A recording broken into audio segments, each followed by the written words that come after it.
Jai Hind everyone. Welcome to the channel, the second line of defense NCC.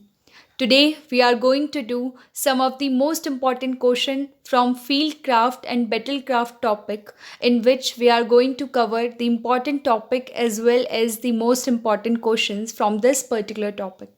So let's begin with our topic, that is fieldcraft and battlecraft. The very first question is define fieldcraft. इसमें directly आपसे पूछा है कि आप field craft क्या होता है इसको डिफाइन कीजिए. तो what is field craft? Field craft is an art of using the ground and the weapon available to the best of one's own advantage. Field का मतलब क्या होता है? ग्राउंड. ठीक है, तो उस ग्राउंड का जहाँ पे आप हो, जो भी ग्राउंड है, चाहे वो आपका डेड ग्राउंड हो गया, चाहे वो आपका हाई ग्राउंड हो गया, जो भी आपकी लैंड है और जितने भी आपके पास वेपन अवेलेबल है उस पर्टिकुलर पॉइंट ऑफ टाइम पे, उनका आप किस तरह से यूज़ करते हो उसको हम कहते हैं field craft. I hope the definition of field craft is clear. Now moving on to the next question, that is what all subjects are included in field craft. तो इसमें बोला है कि कौन कौन से ऐसे सब्जेक्ट हैं, कौन कौन से ऐसे मैटर हैं जो फील्ड क्राफ्ट से जुड़े हुए हैं. तो वो कौन कौन से हैं? The first is visual training. ठीक है, जो आप विजुअली एनालाइज करते हो, ठीक है, नज़रों से जो चीज़ें एनालाइज करते हो उसकी आपको ट्रेनिंग दी जाती है. वो किस में आता है? फील्ड क्राफ्ट में. ठीक है, आपने अपने टारगेट को विजुअलाइज़ किया, आपने जो भी बीच में ऑब्स्टिकल्स हैं उनको विजुअलाइज़ किया, आपने डेड ग्राउंड को या फिर जो भी आपको नहीं दिख रहा है डेड ग्राउंड से उसको विजुअलाइज़ किया. ये सब किस में आ जाता है? विजुअल ट्रेनिंग में. The second is recognition and description of target. सबसे पहले टारगेट को रिकग्नाइज़ करना, टारगेट को पहचानना और उसके बाद उस टारगेट का उसका डिस्क्रिप्शन देना. ठीक है, उसको समझाना कि वो कैसा दिखता है, कितनी दूर है, कैसी शेप है, क्या साइज़ है, शाइनिंग है कि नहीं है. ये किस में आ जाता है? आपका recognition and description of targets. The third is personal camouflage and concealment. तो कमोफ्लैज आपका क्या होता है, सबसे पहले इसके बारे में बात करते हैं. So camouflage is basically the disguising of military personnel, equipment and installation by painting or covering them to make them blend in with their surroundings. ठीक है, इसको आप हिंदी में छलावरण भी बोलते हो. मतलब आपके जो मिलिट्री इक्विपमेंट्स हैं और जो भी आपका मिलिट्री पर्सोनल है उनको इस तरह से उनके वेपन्स को या उनकी चीज़ों को पेंट कर देना या फिर उनको इस तरह से कवर करना कि वो अपने सराउंडिंग में पूरी तरह से ढक जाएं. तो आपने कभी देखा होगा आर्मी वालों को जब वो जंगल ट्रेनिंग में जाते हैं तो बेसिकली उनकी जो पूरी यूनिफॉर्म होती है वो कौन सी होती है? जो आपकी कॉम्बैट यूनिफॉर्म होती है. ठीक है, ऑलिव ग्रीन जो होती है आपकी पैचेस वाली. उसके बाद जो उनकी आपने हेड देखी होगी गोल सी, उसमें आपके ऐसी कुछ जाली सी होती है एक. ठीक है, वो बहुत सारी रस्सियाँ होती हैं और वो आपका एक नेट टाइप का फॉर्म करती है. तो उसी नेट पे आर्मी पर्सोनल क्या करते हैं, वो लोग कुछ ग्रीन कलर के थ्रेड्स लगाते हैं ताकि वो ग्रास जैसा दिखे. तो अगर वो किसी ग्रासी इन्वामेंट में जाएंगे, किसी ग्रासी सराउंडिंग में जाएंगे तो वहाँ पे वो पूरी तरह से उस सराउंडिंग के हिसाब से छुप जाएंगे, ढल जाएंगे ताकि वो अपने एनिमी को दिखे ना. ठीक है, तो इसको हम लोग बोलते हैं camouflage. Next is your concealment. तो कंसीलमेंट की डेफिनेशन क्या है? Concealment is the action of hiding something और preventive it from being known. ठीक है, किसी भी चीज़ को छुपाना ताकि एनिमी को या सामने वाले को उसका पता ना लग सके, उसको बोलते हैं हम लोग concealment. It is basically an act of hiding place और कवर. इसको हम कवर भी बोल सकते हैं और हिंदी में आप लोग कंसीलमेंट को बोलते हो आड़. मतलब किसी चीज़ के पीछे छुपना ताकि आप अपने एनिमी को विजिबल ना हो. और कमोफ्लाज क्या होता है कि किसी पर्सन को या फिर उसके जो भी वेपन्स हैं उसके साथ उनको इस तरह से कवर करना कि वो अपने सराउंडिंग में ढल जाए. और कंसीलमेंट मतलब होता है छुपना किसी भी ऑब्स्टेकल के पीछे. ठीक है, तो आपका पॉइंट था पर्सनल कमोफ्लाज एंड कंसीलमेंट. तो मतलब फील्ड क्राफ्ट के अंदर आपको इसकी भी ट्रेनिंग दी जाती है. The fourth is judging distance. जो भी आपका टारगेट है उसके डिस्टेंस को जज करना, ये भी आपका फील्ड क्राफ्ट के सब्जेक्ट के अंदर आता है। उसके बाद है movements with and without arm, weapon के साथ और बिना वेपन के कैसे मूवमेंट करना है एनिमी के प्लेस पे, अगर आप उसके बहुत पास हो, ठीक है, उसकी तरफ कैसे मूवमेंट करना है, वो भी आपका फील्ड क्राफ्ट के अंदर आता है, उसी सब्जेक्ट्स में आता है। The last one is fire discipline and control. एक बार आपको टारगेट का पता लग गया, एक बार आपने डिस्टेंस जज कर लिया, उसके बाद किस तरह से आपको फायरिंग करनी है और कैसे उसको कंट्रोल करना है, रैपिड फायरिंग करनी है या फिर आपको स्लो फायरिंग करनी है, ठीक है, नॉर्मल फायरिंग जिसको हम बोलते हैं, और उसके बाद कैसे आपको वहाँ से भागना है, ठीक है, तो ये सारी चीज़ें कैसे टर्मिनेट होना है, ये सारी चीज़ें आपकी आती है फायर डिसिप्लिन एंड कंट्रोल में। I hope that camouflage and your concealment is clear to you people. Now moving on to the next question, that is what all subjects are included in battlecraft? कौन कौन से subjects battlecraft के अंदर आते हैं? तो सबसे पहले बात करते हैं what is battlecraft. तो battlecraft is basically the skills in the techniques of military combat and in the procedures of living under battle condition. वो सारी स्किल जो कि मिलिट्री पर्सनल को दी जाती है कि वो कैसे एक बैटल की कंडीशन में, जब भी कोई युद्ध की कंडीशन हो उसमें कैसे सरवाइव करें, कैसे रहें, क्या क्या एक्शन करें, वो सब आपका आ जाता है बैटल क्राफ्ट। फील्ड का मतलब था फील्ड का यूज़ करना, जो उनके पास अवेलेबल है उन वेपन्स का यूज़ करना, और बैटल का मतलब है कि जो भी आपका बैटल फील्ड है वहाँ पे कैसे सरवाइव करना, इन सब को बोलते हैं हम लोग बैटल क्राफ्ट। तो कौन कौन से सब्जेक्ट आपके बैटल क्राफ्ट के अंदर आ जाते हैं? सो the first is field signals, ठीक है। फील्ड सिग्नल्स में आपके बहुत सारे सिग्नल्स आते हैं, आपकी एनसीसी हैंडबुक में ये बहुत ही क्लियरली दिया हुआ है विथ फिगर्स। मैं कोशिश करूँगी कि आपको ये फिगर्स भी एक वीडियोस में दिखा दूँ, मगर अगर आपका बी सर्टिफिकेट एग्जामिनेशन बहुत ही ज़्यादा क्लोज है तो I will suggest you to go through your NCC handbook once. वहाँ पे आपका field craft and battle craft chapter में आपके फील्ड सिग्नल्स दिए हुए हैं सारे, तो एटलीस्ट एक बार उनको गो थ्रू कर लीजिए, आपको वो याद हो जाएंगे। Next is your section formation. तो सेक्शन फॉर्मेशन हम लोग बहुत बार पढ़ चुके हैं during our NCC classes as well. तो सेक्शन फॉर्मेशन में आपके बहुत सारे फॉर्मेशन आ जाते हैं, जैसे आपका एरो हेड आता है, आपका डायमंड फॉर्मेशन आता है, तो इन सारी फॉर्मेशंस को हम लोग आगे पढ़ने वाले हैं। अभी सिर्फ आप इतना याद रखिए कि ये जो पर्टिकुलर सब्जेक्ट है ये आपका बैटल क्राफ्ट के अंदर आता है। Third is fire control orders, ठीक है। फायर कंट्रोल ऑर्डर्स को भी हम आगे डिटेल्ड में पढ़ेंगे। इसमें कैसे ऑर्डर दिया जाता है कमांडर के द्वारा, कैसे परमिशन ली जाती है, कौन कौन से ऑर्डर्स होते हैं, ये सारे इस सब्जेक्ट के अंदर आ जाते हैं। Next is fire and movements, ठीक है। आपकी फायरिंग और जितने भी आपके मूवमेंट्स हो गए ये सारे आपके इस सब्जेक्ट के अंदर आ जाते हैं। And the last is section battle drill, ठीक है। तो आपको सेक्शन पता है क्या होता है, ठीक है। तो बैटल के टाइम पे जो भी आपके सेक्शन फॉर्मेशन होते हैं उनकी ड्रिल किस तरह से होती है, किस तरह से उनका मूवमेंट होता है, वो सारे आते हैं आपके सेक्शन बैटल ड्रिल के अंदर। Next topic is your judging distance. Judging distance मतलब आपको कैसे पता लगाना है कि आपका टारगेट आपसे कितनी दूर है, आपको कैसे उसका डिस्टेंस मेजर करना है, ठीक है। मेजरली आपको कैसे मेजर करना है ऊपर ऊपर से। So the question is what are the 6 methods of judging distance, ठीक है। तो सबसे पहले डिस्टेंस जज करके, सपोज करो आपके सामने टारगेट है, आपको उसका डिस्टेंस जज करना है, तो आप एग्जैक्ट डिस्टेंस तो नहीं निकालोगे बट एटलीस्ट आपको एक रफली डिस्टेंस पता चल जाए, उसी को हम लोग बोलते हैं जजिंग डिस्टेंस। तो इसके कौन कौन से तरीके होते हैं? तो सबसे पहले इसके 6 तरीके होते हैं। सबसे पहला आपका आ गया यूनिट ऑफ मेजरमेंट मेथड, ठीक है। तो पहला मेथड कौन सा है? Unit of measurement method.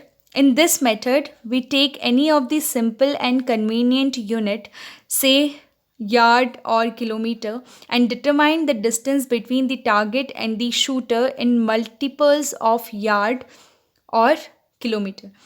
तो यूनिट ऑफ मेजरमेंट में आप क्या करते हो, कोई भी एक पर्टिकुलर यूनिट ले लेते हो डिस्टेंस मेजरमेंट की। सपोज करो आपने यार्ड लिया या फिर आपने किलोमीटर लिया, ठीक है। उसके बाद जितना भी टारगेट के बीच में और आपके बीच में डिस्टेंस है उसको आप क्या करोगे, यार्ड के मल्टीपल्स में लोगे, ठीक है। आप डायरेक्टली उसको मेजर नहीं करोगे, आप मल्टीपल्स में लोगे। अगर 100 यार्ड है तो उसका मल्टीपल 200, 300, ऐसे ऐसे आप इसको मल्टीपल्स में लोगे। Your next method for judging distance is appearance method. तो अपीयरेंस मेथड आपका क्या होता है, इसमें जैसे आपका एक पर्टिकुलर ऑब्जेक्ट है, तो जिस डिस्टेंस से आप उसको देख रहे हो उस हिसाब से उसका साइज़ जो है वो चेंज होता रहेगा, या फिर आपको वो हर डिस्टेंस से अलग अलग दिखेगा। सपोज़ करो आपने एक डिस्टेंस से देखा, वहाँ से उसकी पूरी बॉडी दिख रही है, ठीक है। आप थोड़ा और दूर गए, वहाँ से आपको उसकी हाफ बॉडी दिख रही है। आप थोड़ा और पास गए, आपको कुछ और चीज़ें दिख रही हैं, मतलब हाफ बॉडी या फिर फोरहेड दिख रहा है, या सिर्फ आपको उसकी नेक दिख रही है। तो इसको हम लोग बोलते हैं अपीयरेंस मेथड, मतलब किस डिस्टेंस से आपको उस पर्सन का कितना बॉडी कवर दिखता है। So this is the appearance method. Appearance method में आपके अलग अलग डिस्टेंस होते हैं। पहला हो गया आपका at a distance of 200 yard. अगर हम लोग यार्ड में ले रहे हैं तो अपीयरेंस मेथड सबसे पहले हम लोग 200 यार्ड से लेंगे। तो अगर आप 200 यार्ड से किसी इंसान को देखते हो तो उसके पूरे बॉडी पार्ट्स जो हैं वो विजिबल होंगे। The full human picture with all body parts visible. At the distance of 250 yards, अब आप थोड़ा और दूर गए तो person at a kneeling position is covered by the foresight blade, ठीक है। तो सबसे पहले बात करते हैं कि आपकी फोरसाइट ब्लेड कौन सी होती है। आपका एक मेजरमेंट स्केल होता है इस तरह का, ठीक है। This is your measurement scale. ये हो गया आपका, 2 सर्कल्स होते हैं। इसके बाद यहाँ पे आपकी कुछ ब्लेड्स होती हैं इस तरह से, और ऊपर भी आपका ये ब्लेड होता है। तो ये जो बीच वाली ब्लेड है इसको हम लोग बोलते हैं फोरसाइट ब्लेड। इससे आप अपना जो डिस्टेंस है या फिर जो पर्सन है उसकी आप हाइट मेजर करते हो, ठीक है। So this is your foresight blade. यहाँ पे आपका टारगेट आ जाता है, ये आपकी रियर साइड आ जाती है और ये आपकी फोरसाइट आ जाती है। दिस इज़ योर फोरसाइट, ठीक है। तो ये हो गया आपका this one, this is your foresight blade. तो हम लोग बात कर रहे थे 250 यार्ड्स के डिस्टेंस की। तो वहाँ से अगर कोई पर्सन नीलिंग पोजीशन में है तो आपको सिर्फ उसकी अपर बॉडी विजिबल होगी from the distance of 250 yards. Next is at the distance of 300 yard. अगर आप किसी इंसान को 300 यार्ड के डिस्टेंस से देख रहे हो तो उसका फेस जो है वो डिमिनिश हो जाएगा, थोड़ा थोड़ा आपको हेजी सा लगेगा, ठीक है। क्लियरली अपीयर नहीं होगा, आप पहचान नहीं पाओगे कि वो कौन इंसान है। उसके बाद at the distance of 400 yard, थोड़ा और दूर गए आप 400 यार्ड से अपने टारगेट को देख रहे हो, तो face can not be recognised, the foresight plate covers a standing body. आप फेस को नहीं पहचान पाओगे, और जो मैंने अभी बताया था जो आपकी फोरसाइट ब्लेड होती है वो एक स्टैंडिंग बॉडी को कवर करेगी। At a distance of 500 yard, थोड़ा और दूर से आपने उसको पहचानना चाहा अपने टारगेट को। So the body over the shoulders look comparatively taper, the body movements can be noticed, ठीक है। तो सबसे पहले तो आप दूर से देख रहे हो तो आपको बॉडी मूवमेंट तो दिखेगा, मगर आपको जो पूरी बॉडी है इंसान की और जो फेस है वो थोड़ा डिमिनिश सा, थोड़ा ब्लरी सा दिखेगा, ठीक है। आप उसको आइडेंटिफाई नहीं कर पाओगे कि एग्जैक्टली वो कौन है। Next is at a distance of 600 yard, और अगर आप और दूर से किसी पर्सन को आइडेंटिफाई करने की कोशिश करोगे through your appearance method, then the human head appears like a point and the body below the shoulder look taper, ठीक है। तो सबसे पहले अगर आप बहुत दूर से उसको 600 यार्ड से देख रहे हो तो पहले तो जो आपका ह्यूमन की जो हेड है वो आपको पॉइंट साइज दिखेगा और बॉडी आपको थोड़ी छोटी दिखेगी। So this was all about your appearance method. Now moving on to the next method, that is your section average. So in section average method, distance is judged by each shoulder These distances are summed up and then divided by the total number of soldiers to get the average. So section average आपको पता चल गया होगा. Section का मतलब क्या है, जो पूरे सोल्जर्स एक सेक्शन में जितने भी सोल्जर्स हैं, ठीक है, उन सभी ने क्या किया, अपने अपने हिसाब से डिस्टेंस निकाल दिया. सभी ने डिस्टेंस निकाला. उसके बाद इस मेथड में आप क्या करोगे, हर एक सोल्जर का डिस्टेंस लोगे, ठीक है, उसको सम अप करोगे और उसका एवरेज निकालोगे. एवरेज कैसे निकालते हैं, अगर सपोज करो 6 सोल्जर हैं आपके, 6 के 6 ने अलग अलग डिस्टेंस बताया, जो भी उन्होंने मेजर किया, आपने उन सबको प्लस किया और डिवाइडेड बाय 6 कर दिया, तो आपका क्या आ जाता है, एक एवरेज डिस्टेंस आ जाएगा. ठीक है. So the next method is key range method. So in this method, anything whose distance is known is taken for help to determine the distance, like milestone, telephone poles, etc. ठीक है. तो इस method में की range मतलब कि आपके पास कोई की पॉइंट है पहचानने के लिए अपने टारगेट के डिस्टेंस को. तो इसमें क्या करते हो आप, कोई भी चीज़ जो आपको नोन है, ठीक है, तो जैसे आपको वहाँ पे कोई माइलस्टोन दिख रहा है, वहाँ पे डिस्टेंस लिखा हुआ है, या फिर आपको वहाँ पे कोई टेलीफोन पोल दिख रहा है, तो आपने उसकी मदद से अपने टारगेट का डिस्टेंस निकाला. इसी को हम लोग बोलते हैं की रेंज मेथड. की रेंज मतलब आपके पास कोई की पॉइंट है उस डिस्टेंस को फाइंड करने के लिए. Next is your halving method. So in this method, the half distance of the object is guessed and then it is made double to find the desired distance. Halving मतलब आपको नाम से ही पता चल रहा है, हाफ डिस्टेंस. ठीक है. तो हार्विंग मेथड में आप क्या करोगे, हाफ डिस्टेंस को डिटरमाइन करोगे अपने टारगेट के और उसके बाद उसको डबल कर दोगे. This is your halving method. The last is bracketing method. So in this method we take the maximum and minimum estimated of distance and then take its average. तो आपको पता है हम लोग maximum और minimum से भी average निकालते हैं. कैसे, अगर आप किसी टारगेट को देख रहे हो और आपने अंदाज़ा लगाया कि ये मिनिमम इतनी दूर तो होगा, उसके बाद किसी और ने या आपने ही अंदाज़ा लगाया कि मैक्सिमम इतनी दूर होगा, तो आपने एक मिनिमम रेंज निकाली, उसकी एक मैक्सिमम रेंज निकाली. उसके बाद आप क्या करोगे, minimum plus maximum divided by 2 से क्या करोगे, इसका एवरेज निकालोगे. So this is your bracketing method. I hope the method of judging distance are clear now. Next is when the distance is over estimated. आप कब किसी डिस्टेंस को over estimated बोलते हो. तो सबसे पहले ओवर एस्टिमेटेड का मतलब क्या होता है, एग्जेजरेटेड, मतलब किसी चीज़ को बढ़ा चढ़ा कर बोलना. इसका मतलब है being greater than the actual size. अगर आपका कोई टारगेट है या कोई भी आपका डिस्टेंस है टारगेट और आपके बीच में, आपने उसको बढ़ा चढ़ा कर बोल दिया, आपने उसको ज़्यादा बोल दिया जितना वो एक्चुअली है, उसको हम लोग क्या बोलते हैं, ओवर एस्टिमेटेड. तो इसमें क्वेश्चन है कि हम डिस्टेंस को कब कब ओवर एस्टिमेट करते हैं, कब कब हमें लगता है कि वो जितना है उतना नहीं है, उससे ज़्यादा है. तो सबसे पहले लाइट इज़ बैड. जब भी आपकी रोशनी कम हो या फिर ख़राब हो, अच्छी क्वांटिटी में ना हो कि आपको अपना टारगेट क्लियरली विजिबल हो पाए.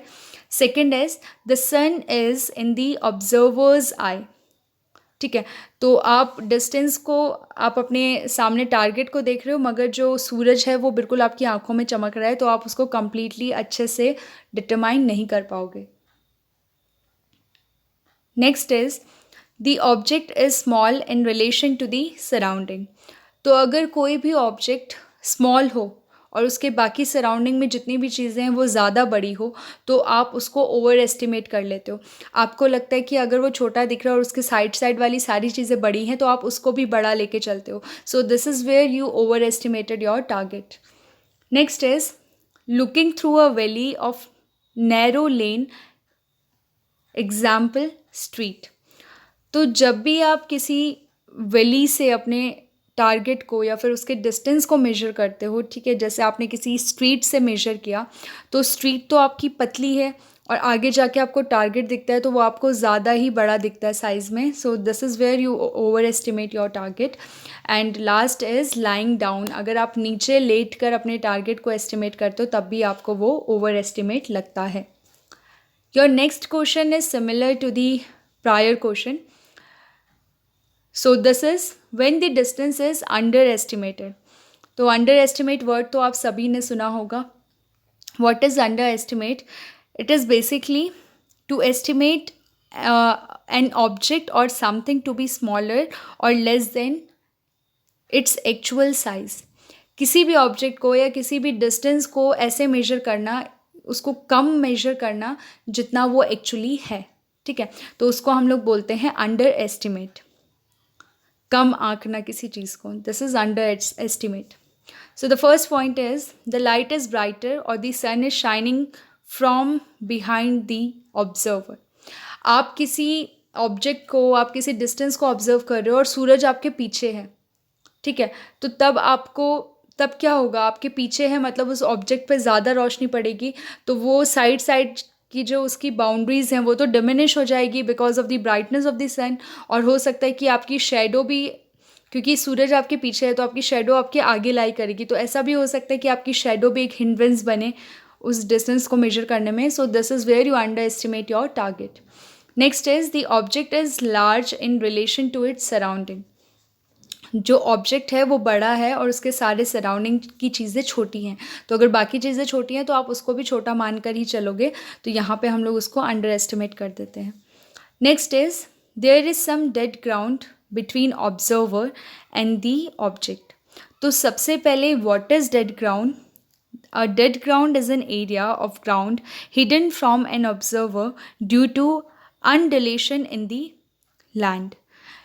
ज़मीन पर किसी हलचल की वजह से कोई ऐसा ग्राउंड जो ऑब्जर्वर की नज़रों से छुपा हुआ हो, उसको हम लोग बोलते हैं डेड ग्राउंड. तो ऐसा भी हो सकता है कि ऑब्जर्वर और जो ऑब्जेक्ट है उसके बीच में कोई ऐसा डेड ग्राउंड हो जो ऑब्जर्वर को नहीं दिख रहा है, तो उसकी वजह से भी आप अपने टारगेट को, अपने डिस्टेंस को अंडर एस्टिमेट करते हो. And the last is looking up hill. आप ऊपर की साइड देखकर अपने डिस्टेंस को मेजर करोगे तो वहाँ पे भी आपका एरर शो होगा. Next is at 250 yards blade of sight covers a kneeling man. ये मैंने आपको अभी बताया था, ये हमने किस में पढ़ा था, ये आप मुझे बताओगे. ये हम लोगों ने पढ़ा था जजिंग डिस्टेंस में, और जजिंग डिस्टेंस में हमने ये मेथड पढ़ा था. कौन सा? That is appearance method. तो अपीयरेंस मेथड मैंने आपको बताया था कि अगर आप किसी पर्टिकुलर ऑब्जेक्ट को डिफरेंट डिस्टेंस से देखते हो तो आपको वो अलग अलग तरह से अपीयर होगा. तो 250 यार्ड में क्या होगा कि हमें ब्लेड ऑफ फोर साइड से सिर्फ क्या दिखेगा? एक नीलिंग मैन. ठीक है, so this was about your appearance method.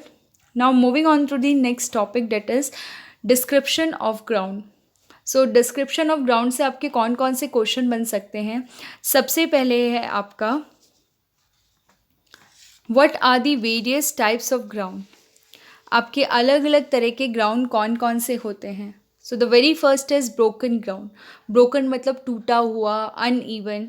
So what is broken ground? It is N uneven and is generally interspersed with nullahs, bumps and field in the ground. It is suitable for move of infantry and hinders observation of activities. सबसे पहले broken ground, आपको नाम से ही पता चल रहा है, which is broken, which is uneven, उसको हम लोग बोलते हैं broken ground. ठीक है, ये क्या होता है? आपका एक uneven ground होता है, और ये nullahs का मतलब क्या होता है? आपका कोई भी water course. ठीक है, और बम्प का मतलब क्या होता है? कोई भी उठा हुआ हिस्सा. ठीक है, तो कोई भी ऐसा ग्राउंड जो बिल्कुल बहुत ही ज़्यादा अनइवन हो, ये सूटेबल होता है किसके लिए? इन्फेंट्री के लिए. इन्फेंट्री मतलब जो आपके फुट सोल्जर्स होते हैं. तो अनइवन ग्राउंड होगा तो ये जो सामने आपका एनिमी है उससे आपको छुपाने में मदद करेगा. ठीक है, so this is your broken ground. Next is flat and open ground. तो फ्लैट एंड ओपन आपको नाम से ही पता चल रहा है, that is flat, that is open and that is even ground. So it is even ground with little cover, example bushes, hedges and similar foliage. It is not suitable for move of infantry by day. सबसे पहले आपका flat ground है, मतलब even है, बिल्कुल समतल भूमि है आपकी. ठीक है, ये थोड़ा बहुत कवर होता है किस किस से? आपकी बुशेस से, झाड़ियाँ जो आपकी होती है, आपकी हेज से. तो हेज क्या होता है? आपने देखा होगा आपकी पतली पतली लीव्स होती हैं जो आपके कॉलेजेस में या फिर कोई भी आपका लोकेशन होगा वहाँ पे उसको डिज़ाइनिंग के लिए यूज़ किया जाता है, फॉर द डिज़ाइनिंग पर्पस. उसको हम लोग बोलते हैं हेजेस. ये भी आपका एक बुश टाइप का ही होता है. And next is your foliage. तो फोलिएज क्या होता है, आपने देखा होगा कुछ कलरफुल लीव्स होती हैं, बहुत ही ज़्यादा कलरफुल, ग्रीन कलर की हो गई, उसके ऊपर आपकी येलो लाइनिंग्स हो गई, देन अंदर आपका थोड़ा पिंक कलर हो गया। तो ये डिफरेंट डिफरेंट कलरफुल लीव्स को हम लोग बोलते हैं फोलिएज। तो फ्लैट ग्राउंड आपका इन सब चीज़ों से भरा हुआ होता है और ये सूटेबल नहीं होता है इन्फेंट्री के लिए। अगर उनको दिन में मार्च करना है उस ग्राउंड से तो वो ईजीली एनिमी को विजिबल हो जाएंगे। Next is your high ground. So ground far above the general level at the of the area, example hill, it facilitates domination of area around it by observation or fire or both. तो आपका high ground कौन सा होता है, जो एक normal level से थोड़ा सा उठा हुआ हो, ठीक है। तो ये किसके लिए बेनिफिशियरी होता है, अगर आपका एनिमी नीचे है और आप हायर ग्राउंड पे हो तो वो आपके लिए एज एन एडवांटेज काम आएगा। कैसे आएगा, क्योंकि आप एक पर्टिकुलर हाइट पे हो तो वहाँ से जब आप फायरिंग करोगे तो आपको अपना एनिमी इजीली विजिबल होगा। अगर सिमिलरली अगर आपका एनिमी आपको देखना चाहे तो उसके लिए पॉसिबल नहीं होगा, क्योंकि आप उस हाई ग्राउंड के पीछे छुपे हुए हो। So this act as an advantage अगर आप हाई ग्राउंड पे हो। Next is your dead ground. Dead ground हम 2-3 बार डिस्कस कर चुके हैं, व्हाट इज़ डेड ग्राउंड। तो एक ऐसा ग्राउंड जो कि किसी ऑब्जर्वर से छुपा हुआ हो, ठीक है। It can not be covered by flat trajectory weapons. तो अगर ऐसा कोई भी ग्राउंड जो किसी ऑब्जर्वर से छुपा हुआ हो तो उसको आप फ्लैट ट्रेजेक्ट्री वेपन से कवर नहीं कर सकते। आपका ट्रेजेक्ट्री मोशन की हम लोगों ने बात की थी, कौन सा होता है, this is your trajectory motion. तो अगर आपका फ्लैट ट्रेजेक्ट्री वेपन है, मतलब जो बिल्कुल ऐसे जा रहा है आपका लाइन ऑफ साइट से, तो इससे आप इसको कवर नहीं कर सकते क्योंकि वो छुपा हुआ है, ठीक है। तो सबसे पहले आपको उसको आइडेंटिफाई करना होगा, उसके बाद कोई ऐसा वेपन यूज़ करना होगा जो डायरेक्टली जाके उस ग्राउंड पे हिट करे अगर वहाँ पे आपका एनिमी है तो। Next is what is the procedure for description of ground. तो अगर आपको किसी को भी या अपने साथी को अपना जो ग्राउंड है सामने उसका डिस्क्रिप्शन देना है तो आप कैसे दोगे। The normal method of scanning and describing ground is by dividing it as follows. तो सबसे पहले जो आपका ग्राउंड का डिस्क्रिप्शन है उसको 3 पार्ट्स में डिवाइड करते हैं। कौन कौन से पार्ट्स हैं, first is your foreground, then your middle ground and then your distance. तो सबसे पहले फोर ग्राउंड क्या होता है, फोर ग्राउंड आपका 300 यार्ड तक होता है। अगर आपके सामने मतलब आपसे हम लोग आगे 300 यार्ड को मेजर कर रहे हैं तो वो आपका हो गया foreground, from you to 300 yards. Next is your middle distance. तो मिडिल डिस्टेंस क्या हो गया, 300 यार्ड से आपका 500 यार्ड तक, इसको हम लोग बोलते हैं middle distance. Next is your distance. तो डिस्टेंस किसको बोलते हैं, distant. This is your area beyond 500 yard, ठीक है। तो आपसे अगर हम लोग मेजर करें आपसे 300 यार्ड तक, उसको हम लोग बोलेंगे फोर ग्राउंड, मतलब आपके सामने जो है।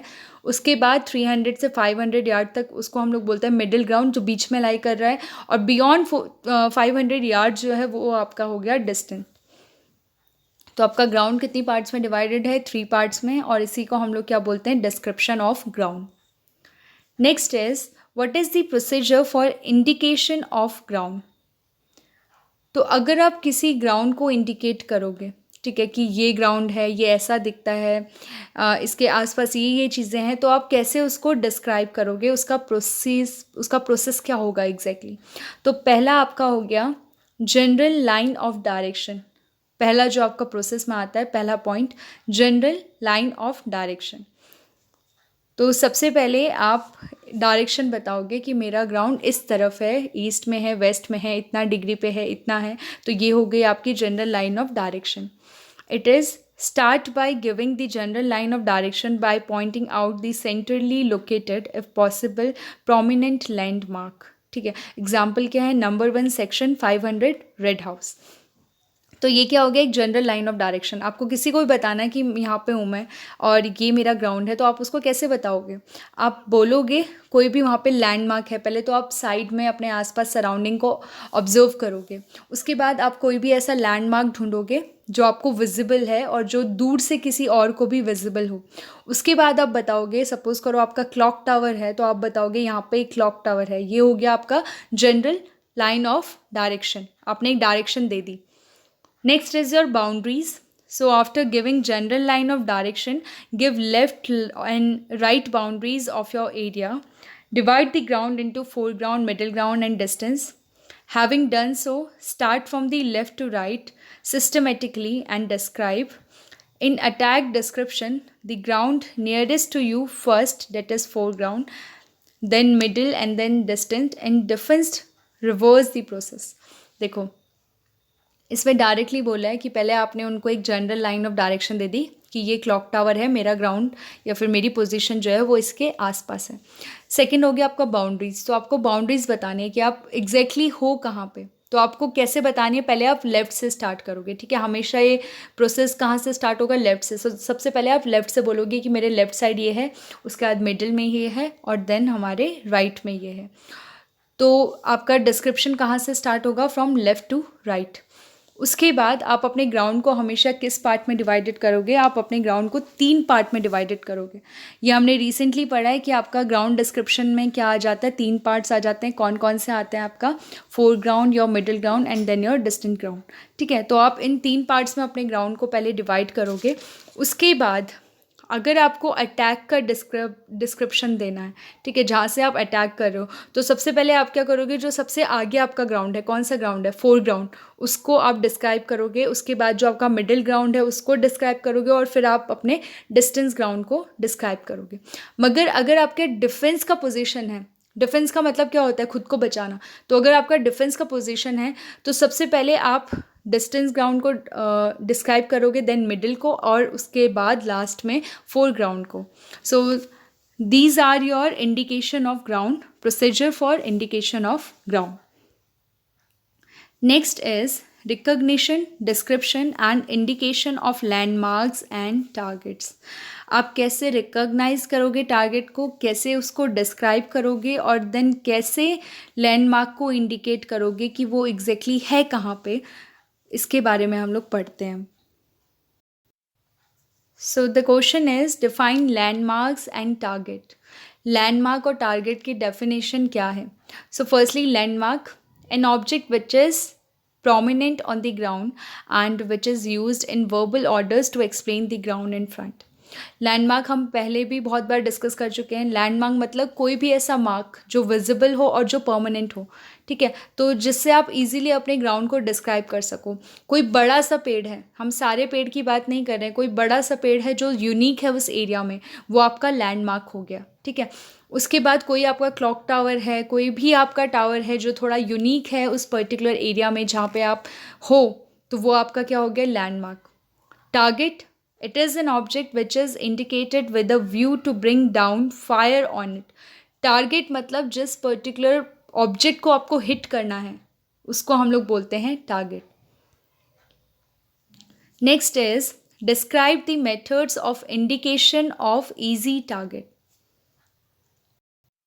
तो इसमें बोला है कि वो कौन कौन से मेथड है जिससे आप इजी टारगेट, मतलब जो आसान टारगेट्स हैं उनको डिस्क्राइब करोगे, उनको बताओगे. तो वो कौन कौन से मेथड हो गए. सबसे पहला है इंडिकेशन बाय डिस्क्रिप्शन. आप उसका डिस्क्रिप्शन दोगे, कैसा दिखता है, कितने डिस्टेंस पे है, क्या क्या चीज़ें हैं आसपास. उसके बाद है इंडिकेशन बाय डायरेक्शन और रंग और बोथ. ठीक है, आपने डायरेक्शन बता दी कि नॉर्थ में है, साउथ में, ईस्ट में है या वेस्ट में है, कितने डिग्री पे है. उसके बाद आपने उसका कलर बता दिया और दोनों चीज़ें भी आप इसमें बता सकते हो. This come under your methods of indication of easy target. जो भी इजी टारगेट्स हैं उनको कैसे डिस्क्राइब करोगे, पहले डिस्क्रिप्शन दोगे, उसके बाद उसकी डायरेक्शन या फिर कलर दोगे.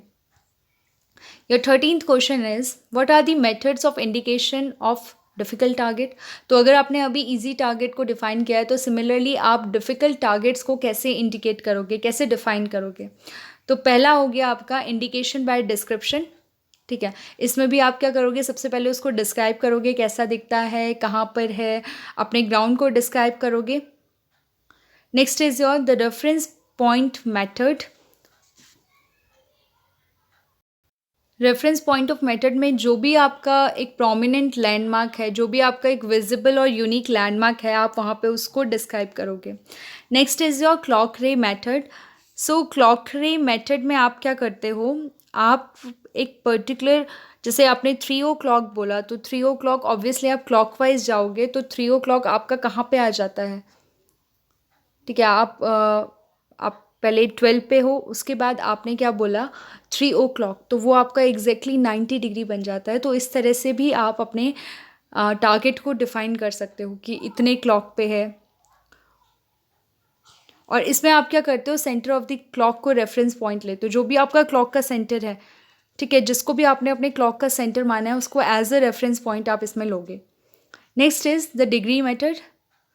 डिग्री मेथड मतलब आप कोई भी डिग्री इंडिकेट करोगे कि 5 डिग्री पे है, 7 डिग्री पे है, 10 डिग्री पे है, तो ये आपका आ जाएगा डिग्री मेथड में। Next is your hand span method.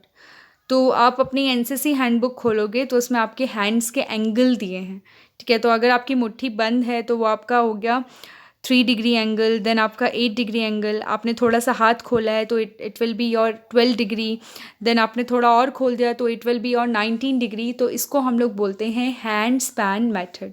तो it is an alternative to degree method. अभी हम लोगों ने डिग्री मेथड पढ़ा था कि इसमें हम लोग डिग्री से, एंगल से अपने टारगेट को इंडिकेट करते हैं। तो सिमिलरली आपका एक हैंड स्पैन मेथड भी इसका अल्टरनेटिव हो गया, मतलब ये नहीं तो ये। Last is your miscellaneous method. तो मिसलिनियस मेथड मतलब आप कोई भी अदर मेथड्स इसमें यूज़ करते हो। Your next topic is observation, camouflage and concealment. तो सबसे पहले हम लोगों ने camouflage तो हम लोगों ने पढ़ लिया है, कंसीलमेंट भी हम लोगों ने पढ़ लिया है। अब हम लोग पढ़ेंगे observation. So the question is what is the importance of observation.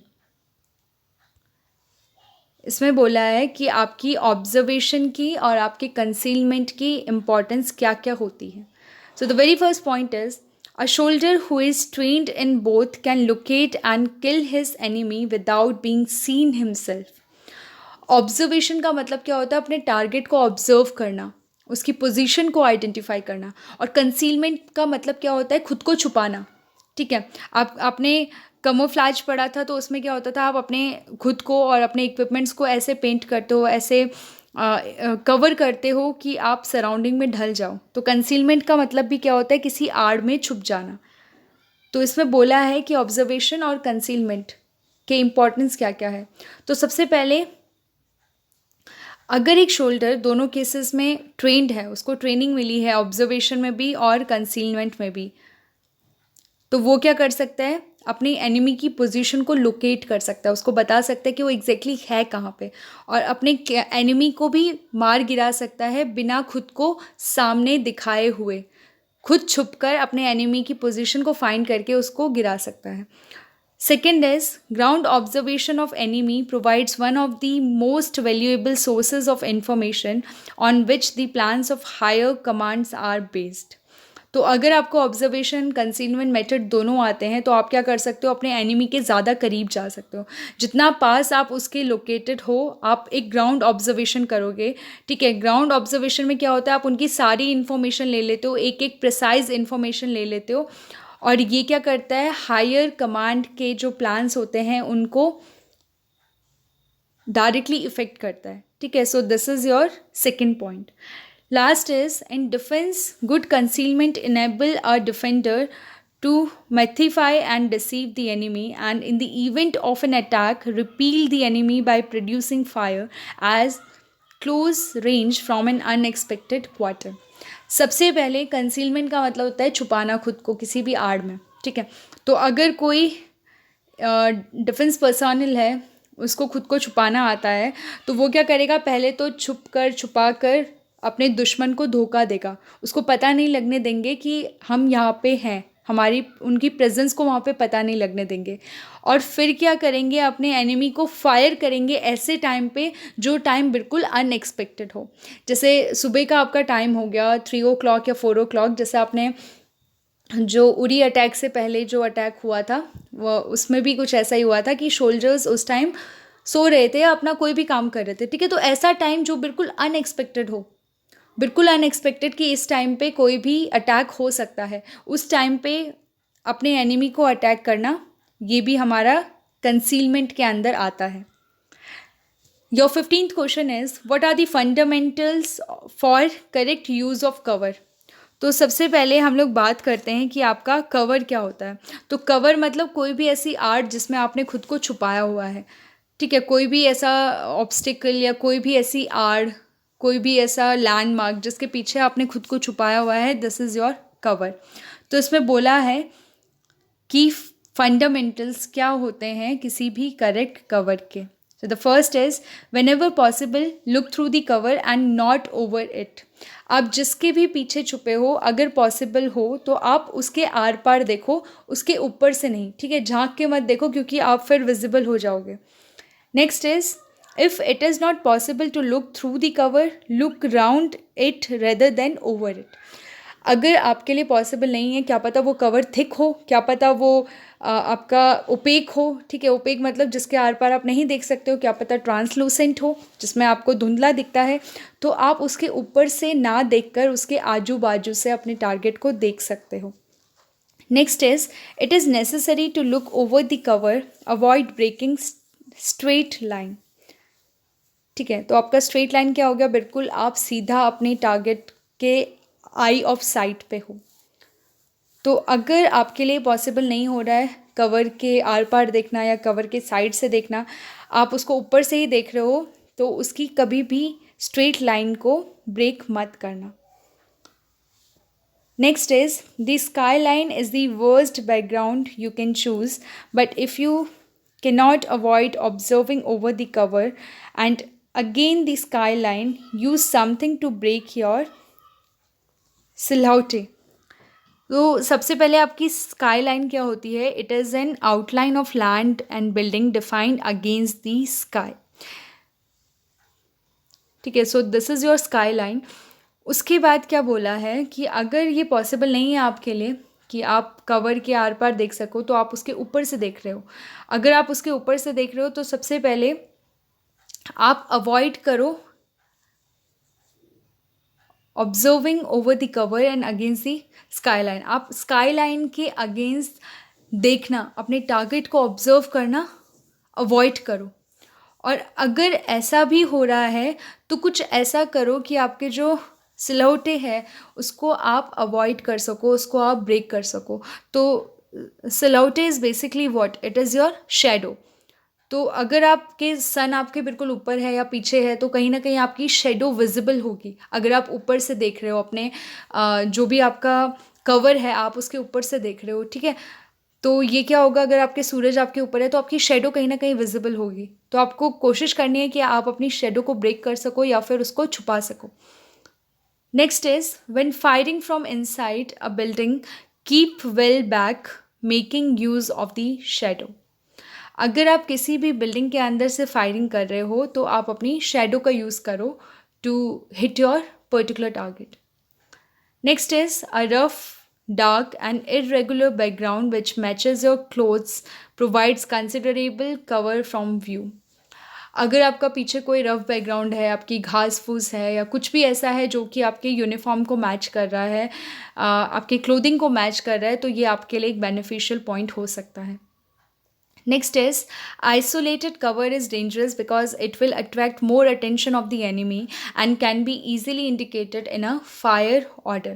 सबसे पहले आइसोलेटेड कवर का मतलब क्या है कि सपोज करो आपका कोई फ्लैट लैंड है, बिल्कुल इवन लैंड है और बीच में आपका कोई भी स्टोन है और आप उसके पीछे हाइड हुए हो, so this will act as a cover for you, मगर वो क्या होता है, हानिकारक हो सकता है। ठीक है, कैसे हो सकता है डेंजरस, क्योंकि वो अकेला पॉइंट होगा उस फ्लैट ग्राउंड पे जो कि ज़्यादा अटेंशन क्रिएट करेगा। ठीक है, तो अगर एनिमी की नज़र वहाँ पे चलेगी कि हाँ इस ग्राउंड पे एक सिंगल पत्थर है, तो ऑब्वियसली उसको लगेगा कि यहाँ पे ये लोग छुप सकते हैं। तो अगर वहाँ पे उनका अटेंशन चला गया तो सबसे पहले वो उसी पॉइंट को अटैक करेंगे ताकि वो किसी भी तरह के फ्रंट अटैक को अवॉइड कर सकें। So that is why your isolated cover is dangerous. Next, avoid skyline, then avoid regular spacing, avoid gap of fire position. Next is cross gap as a body and at irregular interval at the doubt. तो आपके पहले के जो 5-6 points थे वही ज़्यादा important है। उसके बाद आप अवॉइड स्काई लाइन्स का आपका 2 बार रिपीट हुआ है, तो आप इसको भी लिख सकते हो in your B certificate examination. Next is camouflage done for concealment.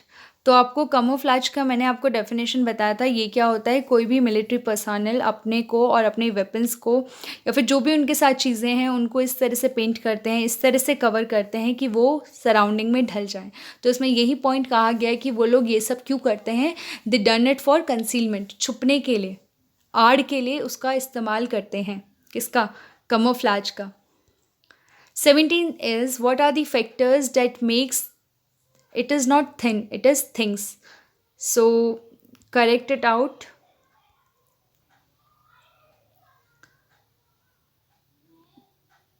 This is your things. ठीक है, so this is your things. ये आपका क्वेश्चन बहुत बार रिपीट हो चुका है in both of your B and C certificate examination, कि कौन कौन से फैक्टर हैं जो भी किसी चीज़ को विजिबल बनाते हैं। ठीक है, मतलब सिंपली ये क्वेश्चन है कि आप किसी चीज़ को कैसे देख सकते हो, कौन कौन से फैक्टर उसको अफेक्ट करते हैं। So what are these factors? The first factor is shape. किसी भी चीज़ के शेप से आप उसकी विजिबिलिटी को फाइंड कर सकते हो कि हाँ ये कोई चीज़ है। Then shine, then shadow, then silhouette, that is your basically your shadow, then surface, then space, then smoke, then sound and then movement. तो आपके एस से कितने हो गए? 1 2 3 4 5 6 7 8। So your 8 S and 1 M। आप इसको ऐसे याद कर सकते हो कि 8 S हैं इसमें और एक M है। तो 8 S से आपके कौन कौन से हो गए, या आप पढ़ लीजिए एक और बार। और लास्ट आपका क्या हो गया? मूवमेंट। तो किसी भी चीज़ के सरफेस से वो कितनी जगह ले रहा है, डेट इज़ योर स्पेसिंग। उसमें से स्मोक आ रही है, डस्ट आ रही है कि नहीं, आवाज़ आ रही है कि नहीं। ठीक है, सोनोरस है वो, उसका मूवमेंट हो रहा है, वो मूवमेंट कर पा रहा है। इन सब से हम लोग पता लगाते हैं, इन सब से हमको पता चलता है कि हाँ ये पर्टिकुलर चीज़ हमें विजिबल है। ठीक है, वो दिख जाती हैं चीज़ें। Next is define camouflage and concealment. तो ये हम लोग पढ़ चुके हैं। What is camouflage? It merge with natural colour and surrounding. ये मैंने आपको बताया था कि नेचुरल कलर और सराउंडिंग में ये ढल जाता है ताकि एनिमी को विजिबल ना हो। Next is always move slowly but with quick action.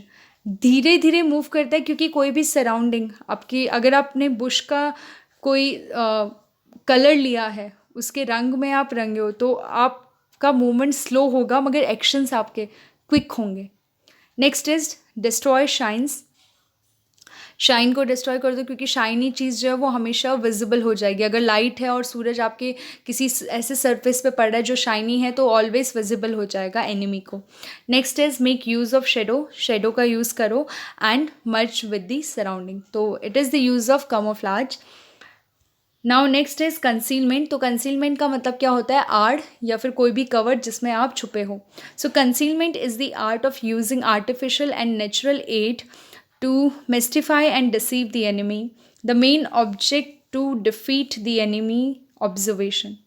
सबसे पहले कंसीलमेंट का मतलब क्या होता है? कोई भी आर्टिफिशियल में आपका कैमोफ्लेज आ जाएगा, क्योंकि उसमें आपने खुद अपने आप को इस तरह से कवर किया है कि आप नेचुरल कलर में रंग जाओ। और नेचुरल एड्स क्या आ जाएंगे आपके? नेचुरल एड्स जैसे आपका बुशेस आ गया, या कोई भी आपका ऐसा कवर आ गया जिसके पीछे आप खुद को छुपा सकते हो। तो इसका मेन मकसद होता है क्या? एनिमी को धोखा देना, उनको विजिबल ना होना कि आप उनके इतने पास हो, और फिर वहीं से अटैक कर देना। This is the aim of concealment. Next is your fieldcraft या फील्ड सिग्नल्स। तो फील्ड सिग्नल्स की हम लोगों ने बात करी थी, मैंने फील्ड क्राफ्ट की बात करी थी, sorry. So next is your section formation. It is very very important topic. आपका सेक्शन फॉर्मेशन बहुत बार आता है कि कितने टाइप के सेक्शन फॉर्मेशन होते हैं, कौन कौन से होते हैं। तो अभी हम लोग नेक्स्ट क्वेश्चन में इसकी बात करेंगे। सबसे पहले हम लोग बात करते हैं what are the tactical groups of section. तो सबसे पहले हम लोग टेक्टिकल ग्रुप्स की बात करते हैं कि सेक्शन में कौन कौन से टेक्टिकल ग्रुप होते हैं। तो it is basically divided into 2 groups. कौन कौन से ग्रुप है? First is your LMG। LMG क्या है? Light machine gun group. ठीक है, and next is your rifle group. तो आपका सेक्शन बेसिकली 2 पार्ट में डिवाइडेड है। एक तो आपका कमांडर आ गया, कमांडर तो आपका सेपरेट हो गया। उसके अलावा आपकी एक लाइट मशीन गन ग्रुप होता है, ठीक है, उनके पास लाइट मशीन गन होती है, और जो आपका दूसरा पार्ट होता है, दूसरा ग्रुप होता है, वो आपका राइफल ग्रुप होता है। तो उनके पास क्या होती है, नॉर्मल राइफल्स होती हैं। Your 20th is describe section and what are the section formation. तो सबसे पहले सेक्शन को डिस्क्राइब कीजिए, ठीक है, सेक्शन को समझाइए। What is section? Section is the smallest formation in the army. ये हम लोगों ने आर्म फोर्सेस सेक्शन में भी पढ़ा था, उस पर्टिकुलर टॉपिक में भी पढ़ा था कि सेक्शन क्या होता है। ये सबसे स्मॉलेस्ट फॉर्मेशन होता है आर्मी का। इसमें कितने मेंबर्स होते हैं? इसमें नॉर्मली आपके 10 मेंबर होते हैं, और section commander will be in the rank of havildar. Havildar या फिर आपके सूबेदार या नायक, इन सब की रैंक के आपके सेक्शन कमांडर होते हैं। बेसिकली हवलदार रैंक के होते हैं, जिसको आप इंग्लिश में सार्जेंट भी बोलते हो। तो आपका सेक्शन क्या है? It is the smallest formation in the army. Next is your type of section formation. तो सेक्शन फॉर्मेशन आपके कितने टाइप्स का होता है? It is very very important. आपका बहुत बार ये एग्ज़ाम में आ चुका है, और इसके आने के चांसेस काफ़ी ज़्यादा हाई हैं, तो आप इसको याद रखिए। The first is single file. तो सिंगल फाइल कैसी होती है आपकी? ये आपकी सिंगल फाइल हो गई, ठीक है। इसमें ये आपके मेंबर्स हो गए, ठीक है।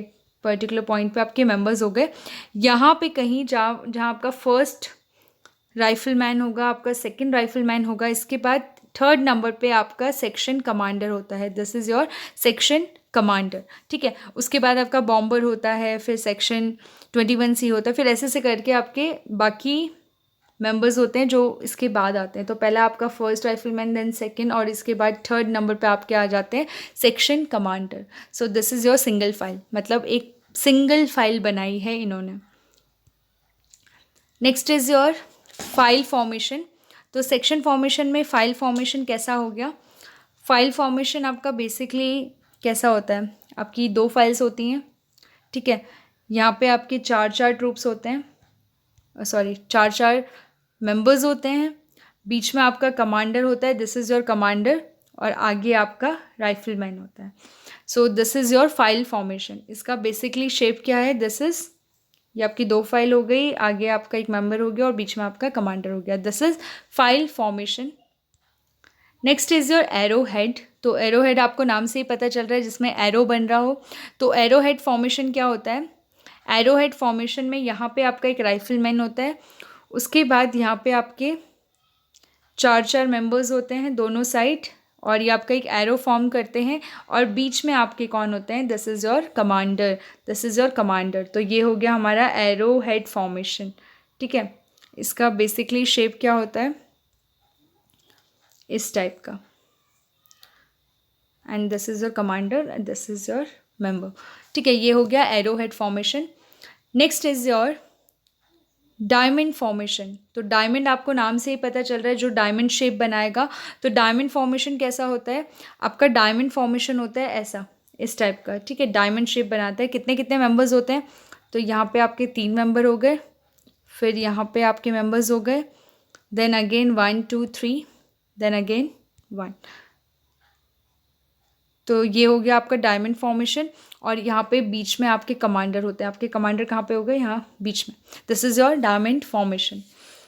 Next is spearhead formation. तो स्पेयर हेड फॉर्मेशन में क्या होता है? It is similar to your arrowhead. तो स्पेयर हेड में क्या होता है? यहाँ पे आपके इस तरह का शेप ये फॉर्म करता है। This is your spearhead. इसमें क्या होता है? आपके 1 2 3 4 and then 1, sorry, this is your 1 and 2, और उसके बाद यहाँ पे आपके क्या होते हैं? कमांडर होते हैं, और देन उनके पीछे 3 मेंबर और होते हैं। तो स्पेयर हेड में आपका ये शेप बनता है, ठीक है। This is your spearhead formation. Next is your extended line. तो एक्सटेंडेड लाइन में बेसिकली क्या होता है? आपका जो सिंगल फाइल था और एक्सटेंडेड लाइन था, दोनों ही सिमिलर होते हैं लगभग। सिंगल फाइल में आप क्या करते हो? एक वर्टिकल लाइन फॉर्म करते हो, और एक्सटेंडेड लाइन में आप क्या करते हो? एक हॉरिजॉन्टल लाइन फॉर्म करते हो। तो यहाँ पे भी क्या होते हैं? आपके 1 2 3 4 5 मेंबर्स आपके ऐसे हो गए। उसके बाद बीच में आपका कमांडर होता है, और उसके बाद 1 2 3 4। सो this is your extended line formation. I hope the type of section formation is clear now. Now the next question is, Scouts is referred as lookout. सबसे पहले आपका स्काउट क्या होता है? तो scout is basically a soldier sent out ahead of a main force so as to gather information about enemy's position, strength and movements. तो scout कोई भी ऐसा सोल्जर, कोई भी ऐसा पर्सन जिसको आपकी मेन फोर्स से पहले भेजा जाता है. क्यों भेजा जाता है? ताकि वो वहाँ की उस एरिया की इंफॉर्मेशन और जो भी एनिमी की पोजीशन है, जो जितनी भी उनकी स्ट्रेंथ है, जितने भी लोग हैं उनके पास, और जो भी उनकी मूवमेंट्स है कि वो कब कौन सा काम करते हैं, किस टाइम पे कौन सा काम करते हैं, उसको हम लोग बोलते हैं स्काउट. तो स्काउट को हम लोग क्या बोलते हैं? लुक आउट भी बोलते हैं. मतलब जाके पता करके आओ कि एनिमी की exact location, exact position, movements और स्ट्रेंथ क्या है. Next is your fire control orders. तो the question is which are the important terms used in fire control orders. तो इसमें क्वेश्चन पूछा गया है कि आपके फायर कंट्रोल ऑर्डर्स में कौन कौन से आपको इंपॉर्टेंट टर्म्स या फिर इंपॉर्टेंट चीज़ें आपको याद रखनी है. तो फायर कंट्रोल ऑर्डर मतलब फायरिंग जो भी आपकी हो रही है किसी पोजीशन पे, उसको कंट्रोल करने के लिए, ठीक है, उसको पूरा अंडर कंट्रोल करने के लिए जो भी ऑर्डर्स पास होते हैं, जो भी ऑर्डर्स फॉलो किए जाते हैं, उनको हम लोग बोलते हैं फायर कंट्रोल ऑर्डर्स. तो इसमें यही क्वेश्चन पूछा गया है कि कौन कौन सी इंपॉर्टेंट टर्म्स इसके अंदर आती है. So the first term is fire unit. Fire unit हम किसे बोलते हैं? Any number of main firing under a commander, usually a section. The personal responsibility for giving them the executive order to fire is the fire unit commander. सबसे पहले fire unit आपके number of man, मतलब जितने भी आपके आदमी एक particular commander के अंदर आते हैं, ये आपका बेसिकली एक सेक्शन होता है, इसको हम लोग बोलते हैं फायर यूनिट. ठीक है, जिस यूनिट को, जिस पर्टिकुलर सेक्शन को फायर करना है उसको हम लोग बोलेंगे फायर यूनिट. और आपका कमांडर क्या होता है? जिसको रिस्पॉन्सिबिलिटी दी जाती है सारे एग्जीक्यूटिव ऑर्डर देने की, उनको हम लोग बोलते हैं fire unit commander. Next is your fire direction orders. So these are the orders which the fire unit commander received from his superior, telling him when, at what target and with what intensity to open fire. तो आपके fire direction orders कौन से होते हैं? वो orders जो एक unit commander कौन होता है? जो एक पर्टिकुलर सेक्शन को कमांड देता है, किसकी? फायर कंट्रोल ऑर्डर्स की. ठीक है, तो वो कमांडर, वो यूनिट कमांडर जब अपने सुपीरियर से ऑर्डर्स रिसीव करते हैं, कौन से ऑर्डर्स, कि कब फायर करना है, किस पे फायर करना है और कितनी इंटेंसिटी से फायर करना है, इसको हम लोग बोलते हैं फायर डायरेक्शन ऑर्डर्स. मतलब यूनिट कमांडर को भी कोई सुपीरियर डायरेक्शन दे रहा है. These are the fire direction orders. A section commander will receive fire direction orders from his platoon commander. तो वो जो सुपीरियर ऑफिसर हैं, जो सुपीरियर कमांडर है, वो कौन है? That is your platoon commander. तो आपको पता ही होगा कि सेक्शन के ऊपर हमारा क्या आता है? प्लाटून आता है. तो प्लाटून के कमांडर हैं वो हमारे सेक्शन कमांडर या फिर यूनिट कमांडर को डायरेक्शंस प्रोवाइड करते हैं. ठीक है, दे मे इंक्लूड की ranges and any specific direction about with holding of fire. तो इसमें आपका कोई भी डिटेल हो सकता है फायरिंग का, कि कहाँ पे करनी है, किस पर्टिकुलर पोजीशन पे करनी है. तो इन सभी को हम लोग बोलते हैं fire direction orders. Next is your fire control orders.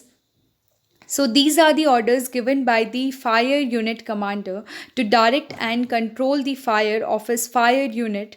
Emphasis should be on control and surprise. These orders are the final and complete instruction after all factors have been considered and before fire is actually opened. तो अभी हम लोगों ने क्या पढ़ा था कि हमारी फायर यूनिट होती है, उसमें हमारे क्या होते हैं? यूनिट कमांडर या फिर सेक्शन कमांडर होते हैं. सेक्शन कमांडर सबसे पहले ऑर्डर रिसीव करते हैं किससे? अपने प्लाटून कमांडर से. ठीक है, उसके बाद वो जो कमांड, जो सारे डायरेक्शंस होते हैं जो वो अपनी फायर यूनिट को देते हैं फॉर दी फाइनल फायरिंग, उसको हम लोग बोलते हैं फायर कंट्रोल ऑर्डर्स. सो जो भी कमांडर के द्वारा, जो भी यूनिट कमांडर के द्वारा डायरेक्शन दी जाती है to conduct and control the firing, और क्या करना होता है? एनिमी को हिट करके उनको सरप्राइज करना होता है. इन सारे ऑर्डर्स को हम लोग क्या बोलते हैं? Fire control orders. और ये ऑर्डर जो है ये फाइनल होते हैं और इसी के बाद फायर को ओपन किया जाता है, मतलब फायरिंग स्टार्ट करी जाती है. So these are your fire control orders. The last one is arc of fire. So this denotes the area of ground for which the fire unit is responsible and within which it will engage targets. An act of fire must be not be confused with a field of fire, which is the area over which it can fire effectively. तो सबसे पहले आपका arc of fire क्या होता है? Arc हम basically इसे बोलते हैं। तो कोई भी पर्टिकुलर एरिया या कोई भी पर्टिकुलर ग्राउंड जिसके लिए फायर यूनिट रिस्पॉन्सिबल होती है, जहाँ पे उनको एग्जैक्टली फायरिंग करनी है, उसको हम लोग बोलते हैं आर्क ऑफ फायरिंग। ठीक है, so this is your arc of firing. Next is what is fire control orders. तो फायर कंट्रोल ऑर्डर्स अभी हम लोगों ने पढ़ा, ये आपके यूनिट कमांडर के द्वारा दी जाती है। किसको दी जाती है? अपने सेक्शन को। किस लिए दी जाती है? To direct and control the firing. पहले तो फायरिंग कब करनी है, किस जगह पर करनी है, किस लिए करनी है, तो यूनिट कमांडर को रिसीव होते हैं सारे डायरेक्शंस अपने प्लाटून कमांडर से, और उसके बाद वो अपने यूनिट को दोबारा ये फॉरवर्ड करते हैं और इसके बाद ही आपकी फायरिंग स्टार्ट की जाती है। These are your fire control orders. Your 24th question is what are the important points which section commander must remember before giving fire control orders. तो ऐसे कौन कौन से पॉइंट हैं जो सेक्शन कमांडर या फिर यूनिट कमांडर को ध्यान में रखने चाहिए फायर कंट्रोल ऑर्डर्स देने से पहले। तो सबसे पहले आपका पहला पॉइंट हो गया indication. So no fire control orders can be effective unless the target is clearly indicated and can be easily recognized by the men of the fire unit. सबसे पहले आपका कोई भी फायर कंट्रोल ऑर्डर नहीं apply होगा जब तक आपको अपना टारगेट इफ़ेक्टिवली नहीं दिख जाता, क्लियरली नहीं दिख जाता। ठीक है, और जो भी आपके यूनिट के अंदर या फिर आपके सेक्शन के अंदर जितने भी लोग हैं उनको अपना टारगेट क्लियरली नहीं दिख जाता, तब तक आपका कोई भी ऑर्डर फॉलो नहीं होगा। Next is your range, visibility and vulnerability. It should be considered if the range, visibility and vulnerability of the target justify fire at all. Would it be better to wait and get a more vulnerable and more complete surprise? सबसे पहले आपको अपनी range का, ठीक है, कितना दूर target है, विजिबल है कि नहीं है, और कितना वल्नरेबल है, मतलब कितना प्रिसाइजली आप उसको हिट कर सकते हो, इसका आपको अंदाज़ा होना चाहिए। अगर नहीं होगा तो आपकी फायरिंग इफ़ेक्टिव नहीं होगी, वो आपके टारगेट को जाके इफ़ेक्टिवली हिट नहीं करेगी। Next is your best weapon to use. तो ऑल्दो आपकी बेसिकली जो वेपन यूज़ किया जाता है वो आपकी LMG है, that is your light machine gun. The target may be more suitable for the fire of riflemen only और for a combination of both weapon. तो आपको पता है आपके इसमें बेसिकली दो गन यूज़ होती है, एक आपकी राइफल होगी कोई भी और नेक्स्ट इज़ योर LMG। तो ये जो आपके दो ग्रुप्स होते हैं ये मिक्स्ड वेपन के थ्रू भी अटैक कर सकते हैं। This is your best weapon to use. कौन सा बेस्ट वेपन है उस पर्टिकुलर टारगेट को हिट करने के लिए? क्या पता कहीं आपकी नॉर्मल गन की ज़रूरत पड़े, क्या पता ऐसा कोई टारगेट हो सकता है जहाँ पर डायरेक्टली आपको LMG की ज़रूरत पड़े। Next is the rate of firing. तो rate of firing, rapid rate is justified only on the comparatively few occasions when it allows the maximum effect to be gained from surprise when an specially vulnerable target presents itself and to cover move in the final phase of an assault. सबसे पहले आपकी rate of firing कौन कौन सी होती है? तो एक आपका नॉर्मल रेट हो गया, मतलब आप नॉर्मल रेट से कर रहे हो। ये भी हम लोगों ने आपके वेपन ट्रेनिंग चैप्टर में पढ़ा था, डिफरेंट डिफरेंट गन्स का rate of firing. Rate of firing में भी हम लोगों ने नॉर्मल रेट और आपका इफ़ेक्टिव रेंज या फिर आपका रैपिड रेंज पढ़ा था। तो नॉर्मल रेट आप बेसिकली यूज़ करते हो और रैपिड रेट आप कब यूज़ करते हो? जब आपको अपने टारगेट को बहुत ही ज़्यादा सीवियरली हिट करना है, बहुत ही ज़्यादा सरप्राइज़ करना है अपने सामने एनिमीज़ को, और आपको पूरी तरह से उनको डिस्ट्रॉय करना है, तब आप रैपिड रेट यूज़ करते हो। Next is your what are the important rules for giving out fire orders. कौन कौन से रूल्स को, कौन कौन से रेगुलेशंस को आपको ध्यान में रखना है जब आप फायर ऑर्डर पास कर रहे हो? सबसे पहले the order should be clearly calmly and consciously given. आपके जो भी ऑर्डर्स आप दे रहे हो, जो भी आपके यूनिट कमांडर या फिर आपके सेक्शन कमांडर के द्वारा आपको ऑर्डर्स दिए जा रहे हैं वो क्लियर होने चाहिए। ठीक है, क्लियर एंड कट होने चाहिए, काम होने चाहिए, आराम से दिए हुए, और कॉन्शियसली होशो हवास में रहकर उनको वो ऑर्डर्स दिए जाने चाहिए. Next is it should be given loudly so as to be heard over the noise of battle but should not be louder than required. आपके जो भी फायर कंट्रोल ऑर्डर्स हैं वो तेज़ आवाज़ में दिए होने चाहिए ताकि जो भी आपकी यूनिट है, आपका सेक्शन है, उसके हर एक इंसान को, हर एक पर्सोनल को ये सुनाई दे. और इतना भी तेज़ नहीं होना चाहिए कि जो एनिमी है वो उसको सुन ले. ठीक है, तो आपका जो भी बैटल नॉइज़ होता है, अगर आप किसी बैटल फील्ड में हो तो उसको ओवरकम करनी चाहिए वो आवाज़, मगर इतनी भी तेज़ नहीं कि आपके एनिमी को वो सुनाई दे. Next is it must be given as an order and obeyed as such. ये एज एन ऑर्डर ही दिया जाना चाहिए किसी भी सेक्शन को, और उसी तरह से उनको इसका पालन करना है. Your last is it must be given with adequate pauses so that those being addressed may have time to take the correct action. आपके जो भी ऑर्डर्स हैं उसमें एक पर्टिकुलर अमाउंट ऑफ गैप होना चाहिए ताकि जो भी आप ऑर्डर्स दे रहे हो वो आपकी यूनिट या आपका सेक्शन जो है उनको एग्जीक्यूट कर सके एक एक करके. ऐसा नहीं कि आपने सब कुछ साथ में बोल दिया और उनको कुछ भी समझ नहीं आया. तो जो भी आपका ऑर्डर है वो प्रॉपर पॉजेस के साथ दिया हुआ होना चाहिए. Your 26th question is what is the sequence of fire order. कभी भी आप फायर ऑर्डर देते हो तो उसका सीक्वेंस क्या होता है. तो जैसे हम लोगों ने वेपन ट्रेनिंग में भी बहुत सारे वर्ड्स के कलेक्शन पढ़े थे, वैसे ही यहाँ पे आपका एक वर्ड आता है डेट इज़ योर ग्रिट. ठीक है, तो जो भी आपका सीक्वेंस होता है फायर ऑर्डर का आपको ग्रिट से याद रखना है. G stand for grouping, R stand for range, I stand for indication and your T stand for type of fire. तो कौन कौन सी चीज़ें हैं आपको याद रखनी है. सबसे पहले G है the group of the section which is एडवेस्ट, that is the LMG group और the whole section. An order started with number 1 section indicates that the whole number 1 section will fire. LMG group or rifle group means that the group named only will fire.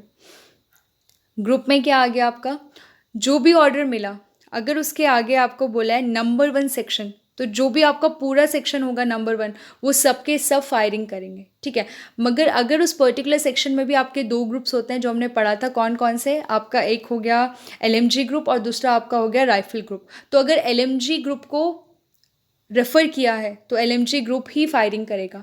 अगर आपके rifle group को refer किया है तो rifle group ही आपकी firing करेगा. तो ये हो गया आपका ग्रुप कि किस ग्रुप को इंडिकेट किया गया है किस में, आपकी फायर ऑर्डर्स में. Next is your range.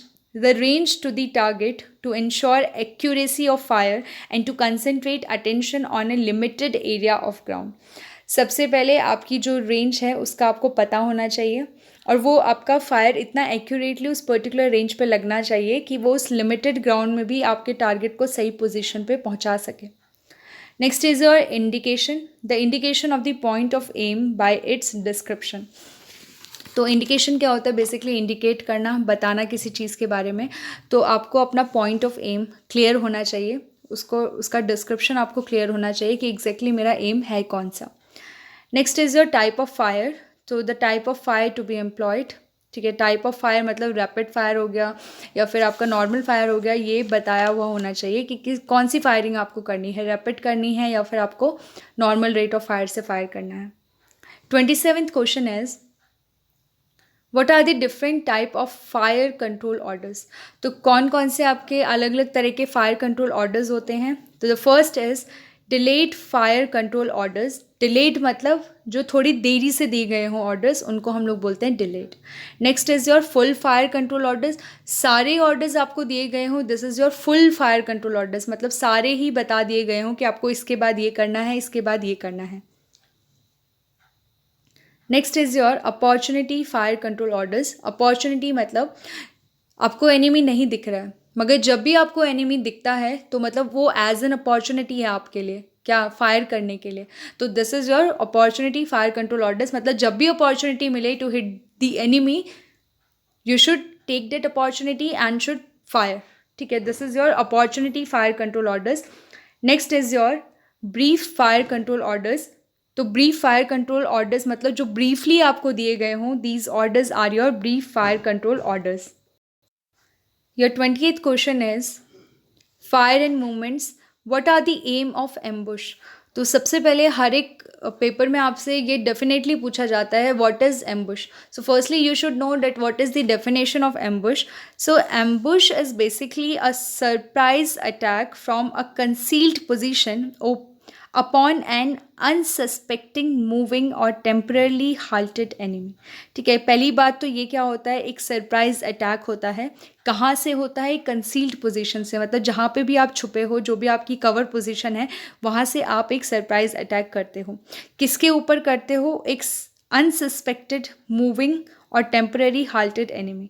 ठीक है, कोई भी एनिमी है आपका, थोड़ा बहुत मूव कर रहा है या फिर टेम्परली वो रुका हुआ है, उसके ऊपर जो भी आप सरप्राइज अटैक करते हो कोई भी छुपी हुई पोजीशन से, उसको हम लोग बोलते हैं ambush. It is an operation that include attack and run. ये एक ऑपरेशन होता है जिसमें आप अटैक करके सीधा अटैक एंड रन वाली जो कार्रवाई होती है उसको आप इस्तेमाल करते हो. Next is best method of ambush is to confuse the enemy and attack it. सबसे पहले आपको क्या करना है एम्बुश में, आपको अपने एनिमी को कन्फ्यूज़ करना है. आप कंसील होके आपके एनिमी को पता नहीं लगना चाहिए कि आप यहाँ पे छुपे हो, और उसके बाद आपको हिट करना है उनको एंड देन रन. तो इसमें बोला गया है कि what are the aims of ambush. Ambush के आपके जो एम्स हैं, जो आपके उद्देश्य हैं, वो कौन कौन से होने चाहिए. So the first is destroy as many enemy और हिज व्हीकल्स और animal transport as possible.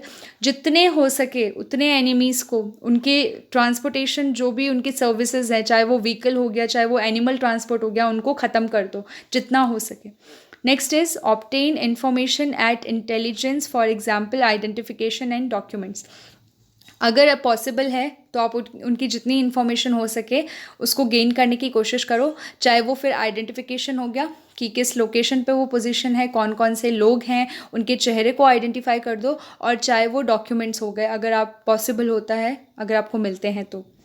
Next is harass hills so that he has to use increasing number of troops on purely protective duties.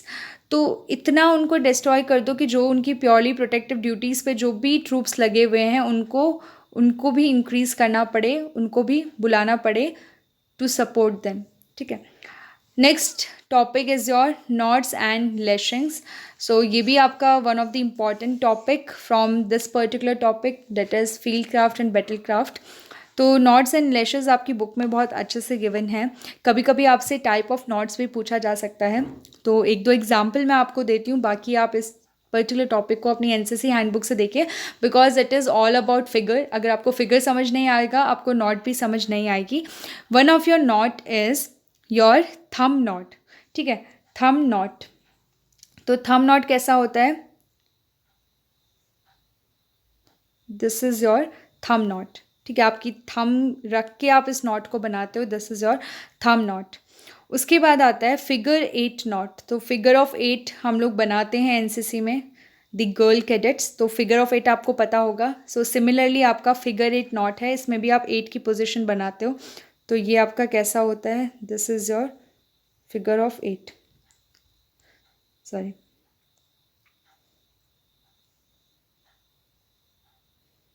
This is your figure of 8 not. ठीक है, figure of 8 knot. This is your figure of 8 knot. The other examples are your shut knot, then your thief knot, your fisherman knot और many others. तो आपको ये सब अपनी NCC handbook से पढ़ना है. आपको एक बार विजुअलाइज करना है बस चीज़ों को, and then the rest of the thing you will remember. Next is your the maximum number of Reese patrol is 3. तो सबसे पहले what is Reese patrol? It is basically your reconnaissance patrol. तो Reese की full form क्या है, reconnaissance, and it is a patrol usually small whose main mission is to gather the information. तो रीस petrol या फिर आपकी रिकॉग्निसेंस पेट्रोल क्या होती है, जिसका मेन मोटिव होता है, मेन एम होता है या फिर मेन मिशन होता है क्या करना, सारी इन्फॉर्मेशन को गैदर करना, एनिमी की सारी इन्फॉर्मेशन को, या जहाँ पे भी उनको भेजा जा रहा है फॉर दी पेट्रोलिंग, तो उस पर्टिकुलर एरिया की इन्फॉर्मेशन को गैदर करना. तो इसमें आपका बोला है the maximum number of recce patrol is 3, तो आपकी रीस पेट्रोल का मैक्सिमम नंबर कितना है, that is 3. So this was all about your topic. I have completed all the important questions and topics from this particular fieldcraft and battlecraft topic. I hope it is clear. So this was all about the video. If you like the video, please hit the like button, also the subscribe button and the bell icon for future notification, because your examinations are very close and I'm very sure that these videos are going to help you a lot. Jai Hind.